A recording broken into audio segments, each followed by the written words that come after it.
Hey everyone, Nick here. Time for another 2-Minute Tuesday, and this week what I wanted to show you was some stuff that I've actually been using today a lot. I use it actually on a daily basis anyway, but today and specifically I was testing a bunch of pins that I had to drag out from the HippoNet overview, so it kind of prompted me to show you a lot of the shortcuts that I use navigating Zookeeper in specific on a daily basis to help kind of speed up your guys' workflow. I know I personally hate having to move my mouse around a bunch and kind of lose where I'm working on. So yeah, I just wanted to share that with you. So I'm going to go ahead and flip over to my Zookeeper screen here and start my timer. But the first one to kind of talk about is the glaringly obvious one. Up here at the top are the common layouts that, you know, come default with every Hippo application or install.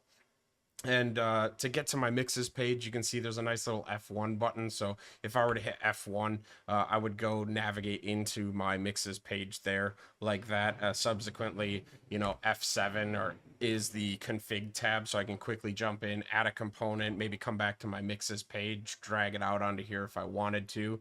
The escape key is how you always get home or to the last viewed pin board there. One thing that I also forget about every single time is that the hotkeys over here are bound. I've been working with the software long enough where this wasn't always a thing, so I always forget about it, but it is here. It is persistent on any layout that you're on. And the nice thing is you can actually add in your custom pinboards down below here. So if I wanted to view my performance, I can add it here. If I go to the mixes page, you can see this bar is still accessible to me. I can come view my performance. But one thing that you may not have known is that the shortcut for that, those hotkey items are actually control and then the number. So this first slot is control 1. The second slot where we just put our performance is control 2. So I can quickly navigate around there. Another awesome, my favorite shortcut that I use on a daily basis. The first one is a control H. And what that does is it opens up the HippoNet overview. So if I need to quickly come in and add just my machine's performance to a pinboard, I can do that. I can hit Control H.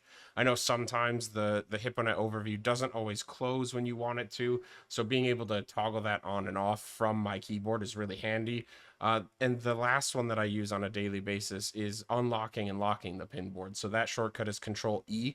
And you'll notice when I hit it, my pinboard becomes unlocked. I can move things around, delete things. And then if I want to go back to clicking on things, I can just hit Control E again, and I have full control over my system. Yeah, so there you go. Those are the things that I use, again, on a daily basis. Hopefully it helps speed up your guys' workflow. Make sure if you like this video to subscribe, stay up to date. We'll be sending out videos every Tuesday. And again, hope you learned something, and we'll catch you next week. Cheers. Bye.